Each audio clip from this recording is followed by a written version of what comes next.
Live from the studios of NBC 12 and ABC 25, this is Good Morning Jacksonville at 6. And your first big story here at 6 o'clock this Tuesday morning, a tragic development after a shooting downtown Jacksonville on Monday. A 16-year-old has died after he and another teen were shot right there at the iconic Jacksonville Landing. Our Shelby Danielson is going to join us live with the very latest on this case and what's going to happen with the landing today, coming up in just a moment. And your second big story, a massive search comes to an end after 3 long years. Teams are finally calling it quits in the search for the missing Malaysia Airlines Flight 370 in the Indian Ocean of Australia. 239 people were on board when that plane was lost in 2014. It just disappeared. Number 3 this morning, just 3 days away from the inauguration as well. Law enforcement agencies in Washington, D.C. putting together their final touches on security and for all the festivities, preparing for protesters as well. Now, about 30 lawmakers have said they will not attend the ceremony after President-elect Trump's feud with Georgia Congressman and civil rights icon John Lewis as well. Well, we have got lots of new and developing stories to get to this morning. Welcome. I'm Keitha Nelson hanging out with Lou. But of course, there's our girl Lindsay Boach as well. She's in for traffic. But we want to start off with meteorologist Mike Prangley. We're dealing with some fog this morning, Mike. We are. And, you know, we've got some beautiful weather, but it's a little too warm too soon. Okay, so we've got not just your typical fog, but some sea fog making things extra tough for drivers along the coastline. That would be Nassau County northward, Camden, Glenn County's fog advisory until 9 a.m. Visibilities at times down near zero. In fact, not just along the coast, even near to the west side towards Cecil. So be extra careful. Interstate 10 northward. Here's those warm temperatures I was talking about, near 60 already in Waycross. Wow, 56 St. Augustine, 54 to Craigfield. Our school day forecast, the Nice Panthers. Yeah, roaring in the sunshine. We'll start with a little fog out at the beach, 60. Shorts weather by lunchtime and good for sports with those highs in the mid-70s, but some areas in the 80s. I'll let you know who. But Lindsay doing a great job keeping us safe in that fog out there in the VyStar Credit Union Traffic Center. Yeah, good morning, Mike. Just make sure that you're not using your brights out there. That'll actually hinder your ability to see if you are traveling in the fog. Use your low beams, and some vehicles actually have fog lights, so look before you're driving to see if your car has any of those. Things are looking pretty good on I-95 down into Jacksonville, and then I-95 south to St. Augustine. Things are good as well. We do have a little bit of a slowdown on 295, which we'll talk about here coming up in just a little bit. But other than that, things are looking pretty darn good across the area. Across the Fuller Warren Bridge, things are looking very smooth this morning. Here's a live look out at the Fuller Warren. If anything should change, though, I'll let you know. And again, we'll talk about 295 coming up. Thanks for that, Lindsay. And turning now to our top story, just a troubling story we know. 2 teens are shot at the Jacksonville Landing Monday evening. This morning, we know one of those teens has died and police need help to find whoever is responsible for this. Our Shelby Danielson live at the landing right now. And Shelby, there are security cameras all over the place there.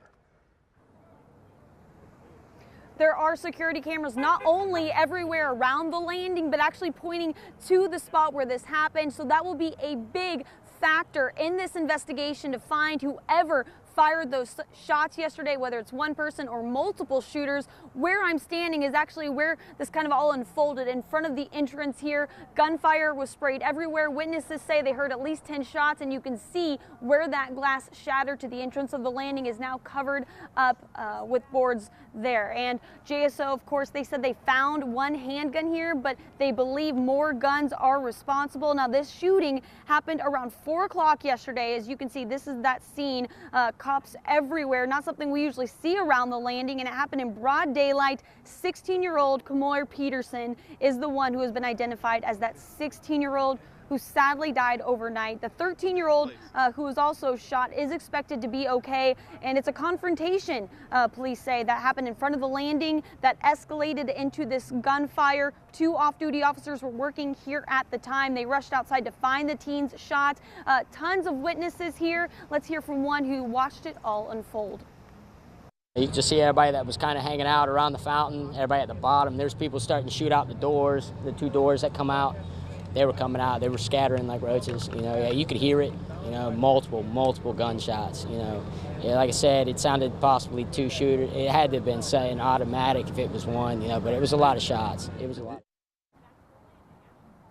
And there were dozens of people, as you heard him say, around here, at least 30 people detained to be questioned about this shooting as police really try to find, again, whoever is responsible. And keep in mind, this happened on a day that promotes peace. It happened on MLK Day. Now, coming up at 6:45, we're going to talk about how this is possibly related to another shooting that happened just 2 weeks ago. Reporting live at the landing, Shelby Danielson, First Coast News.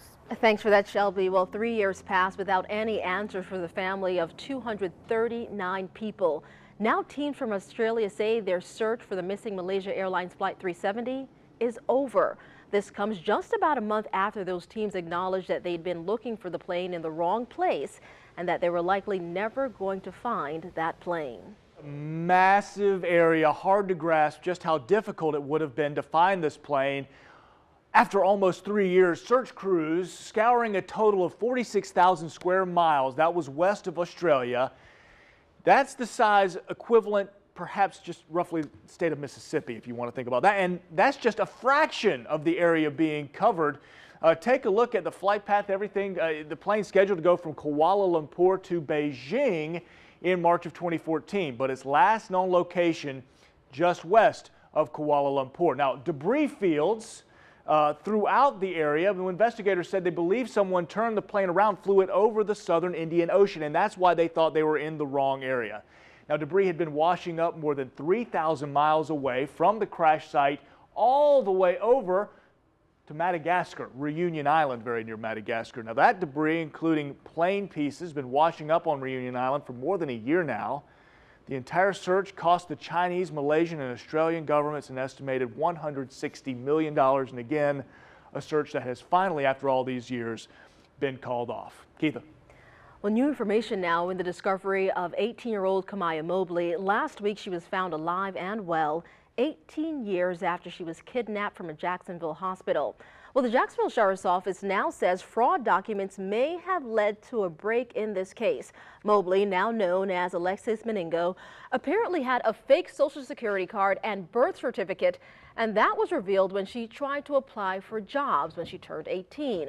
Well, the kidnapping suspect, Gloria Williams, is still in South Carolina in a jail there awaiting extradition to Florida.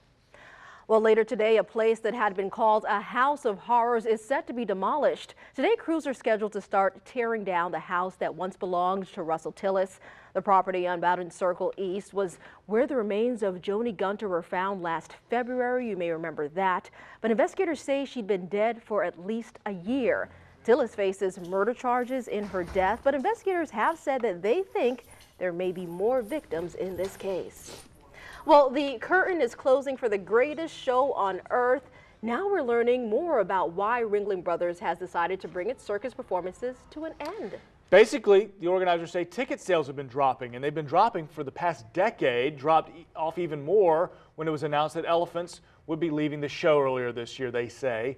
The circus still features a lot of different wild animals, including, of course, tigers and lions. And the owners of the Caddyshack Ranch in Jacksonville, just up the road, hope to bring some of those big cats here to the First Coast to let the animals live out their days in peace. We hope to not only renovate areas for animals, the animals that we have now, but for future animals. So it's a prime time for us to go ahead and maybe put this in our plans for a capability to help more animals. It's Kurt LaJudas there with the Caddyshack Ranch. Does a phenomenal job out there. Now, all speculation, of course, because the circus has not said what will happen to all of those animals yet or announced any time frame as to when they could be rehomed. But the circus will be here this week, by the way, for performances at the Veterans Memorial Arena Thursday through Sunday. A chance to say goodbye. Aww. All right, folks, your time now, 6:09, and just ahead on Good Morning Jacksonville. Some more new faces are coming to the Jaguars coaching staff. At 6:15, why a former NFL head coach may be in for a bit of a demotion. Plus, our tour of wacky workout sports continues at a gym that really packs a punch. Folks, you're going to want to catch this one. Oh, gosh, there Curtis goes. We're back in 2 minutes. What is he doing?